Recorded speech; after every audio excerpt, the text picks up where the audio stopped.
Naka-cloud tech tayo ngayon. Pangbugbugan.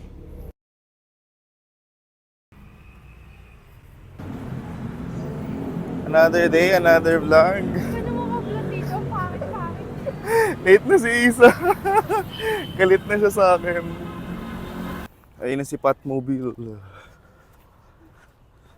Patmobile. Himala, walang traffic sa Araneta. For the first time in forever. Ebe, parang masisiraan yata ko ng sasakyan. Naramdaman ko lang. Feel ko lang. Talaga ba? Oo. Pwede mag-sabda dyan. Parang masisiraan yata ako ng sasakyan. Oh. Ayun, oh. Joke lang, dito kami pupunta. Kain muna kami.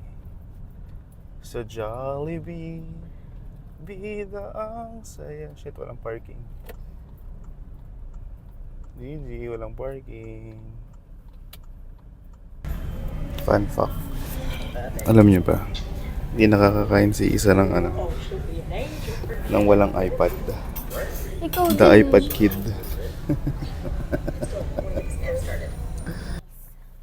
Ano? Nabigay ko sa'yo, Michael. Bye-bye. Bye-bye. Work well. Ikaw din. Ingat! Bye-bye. Love you. Love you. Bye-bye. Bye-bye. Ganito na yung situation sa Quezon Avenue ng 8 a.m. Charan! Pakita ko sa inyo. Charan! Carmageddon. Grabe. 30 minutes na ako dito. Ganda ng Diyos ni brother. Oh. Naka-BBK. Walang tint. Takbong pogi lang. Ganyan yung mga gusto kong setup eh. Tingnan pa yung fitment ng gulong nyo. Sobrang ganda. Isang 701, isang 715. Tapos automotive na color white. Ito kompleto na 701, 7154 tsaka yung mga harness. Naghahanap lang ako ngayon ng mga tiles para dun sa upcoming na project namin. Medyo marami-rami kaya pinaghahanap ako ng bossing natin ng mga kailangan ipa-approve na tiles. Ayan. Hanap muna tayo dito. Marami pala nagtatanong, no, Kuya Pat, bakit ikaw yung bumibili ng mga materialis ninyo? Ang reason po yan kasi, hindi naman kasi ganun kalaki yung company na pinapasukan ko, no. Tapos syempre, kasama siya sa work ko, kumuha ng bumili ng mga materialis, ihatid dun sa site, tapos magpa-approve ng mga ganitong mga tiles, mga materials natin. Pero actually, okay lang naman sa akin kasi nag-e-enjoy ako. Yun nga yung pinasok natin architecture. Tsaka para din masanay tayo kapag nagkaroon tayo ng sarili nating company, at least alam na natin yung mga steps na mga gagawin natin. So, ayan. Tapos, meron rin pala mga nagtatanong, Kuya Pat, ano bang ginagawa nyo sa Anarchy Apprentice? So, basically, all around ako dito. Bumibili ako ng materials, nag-site visit ako, nakikipag-meeting ako sa mga client. Ano pa ba? Nag-estimate ako, gumagawa ako ng BOM, BOQ, nag-render, gumagawa ng plano. Ayun. So far, halos lahat. Pero, syempre, ang number one na tinatanong yan, Kuya Pat, may sweldo ba? Syempre, may sweldo. Yung iba kasi nagbibigay ng allowance, di ba? So, ako, para sa akin, kung makakahanap kayo ng opisina na makakapagbigay at least minimum man lang na sweldo, doon na lang kayo. Kasi kung yung mga company bibigyan kayo ng allowance 100 pesos, 200 pesos, parang para sa akin lugi. So, I think kahit matagal siguro, try nyo na lang tiyagaan nyo na lang maghanap ng tiyagaan nyo na lang ng company na kahit papano, masaya naman kayo dun sa, sa sweldo na ibibigay. Para syempre, ganahan naman kayo sa mga ginagawa. So, yun lang para sa akin. Hatid ko lang tong welding rod tsaka cutting disc. Dito kila Kuya Alvin, kila Kuya Chris. Kasi magwe-welding sila ng hanger. Wait lang. Nakita ko yung tropa natin eh. Nando doon sa taas, yung may-ari ng bahay. Wait lang. Kunin ko lang tong welding rod.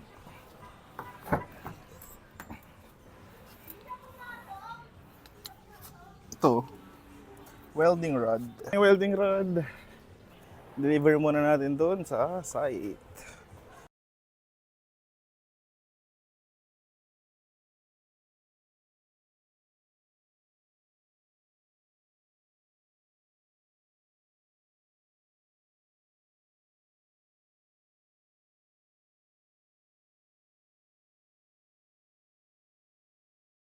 Tapos lang natin sa site number 1. Ayun. In-inspect ko lang yung mga kailangan nilang lagyan ng scaffolding tsaka ng mga brace. Para pag gumawa sila dun sa firewall, safe naman yung mga aapakan nila. Tsaka yung mga bababaan nila. Tinouble check ko lang yun. Tapos, yung staircase tapos na. Ang kulang na lang doon yung railing.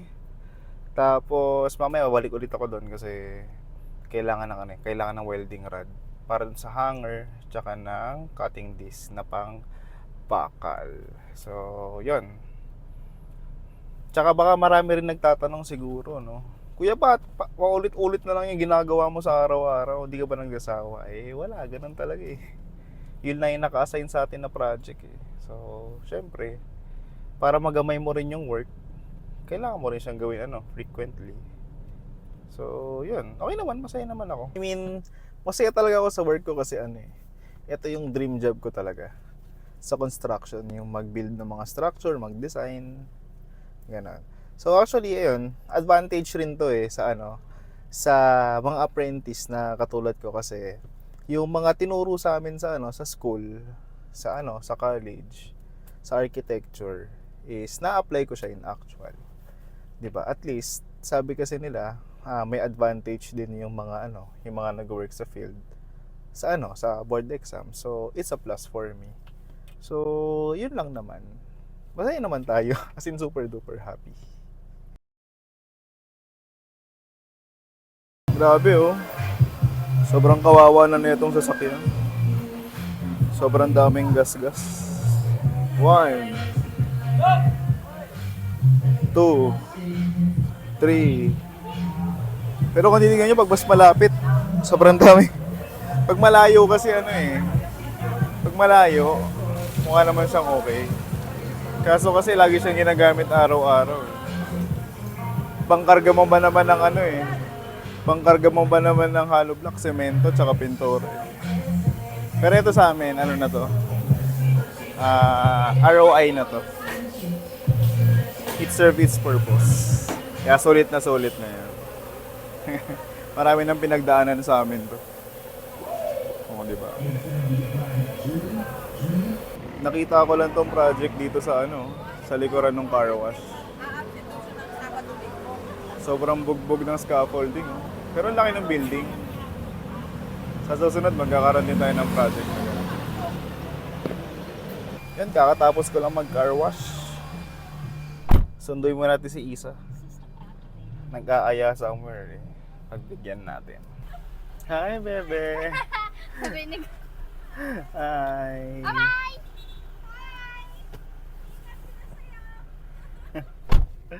Saan tayo punta? Hindi ako contact. Ito yung contact lens. Yo. Tapos, We eat. we eat. Saan tayo punta? Diyan lang. Sa Picture mo. Fisher Mall. Tapos, ano ba gusto mo kainin? Ay, nakita ko kasi kanina yung sa seasoning plate. Yung sa food court. Ano sa taas? Saan ba yung food court sa Sa pinakataas. Sa third floor or Meron fourth ba floor. doon? Hindi ko alam kung meron. Meron. Punta daw tayo sa Fisherman. Samahan natin si Isa. Okay ka lang dyan. Hanapin ko lang yung isang harness na kailangan nila kuya para dun sa pagsasabitan nila. Ano na pala? Next day na pala. Yung isa kasi namin bodega na dito. Ayan.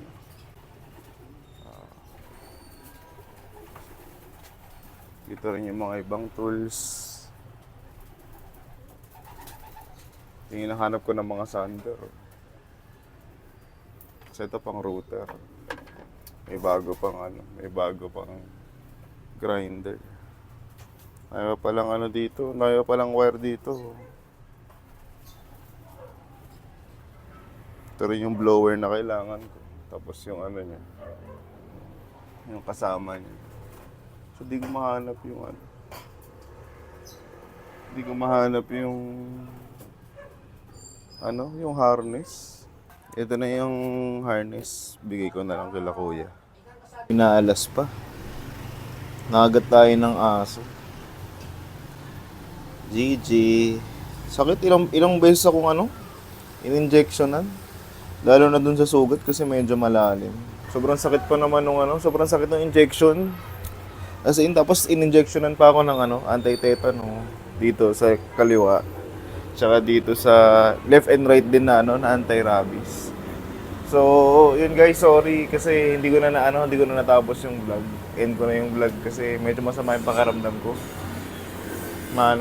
Mabigat sa pakiramdam yung anti-tetano kaya end ko na yung vlog. Kaya yun guys, maraming salamat sa mga sa mga nanood. See you next video. Bye-bye. Tahinga muna ako. Bye-bye.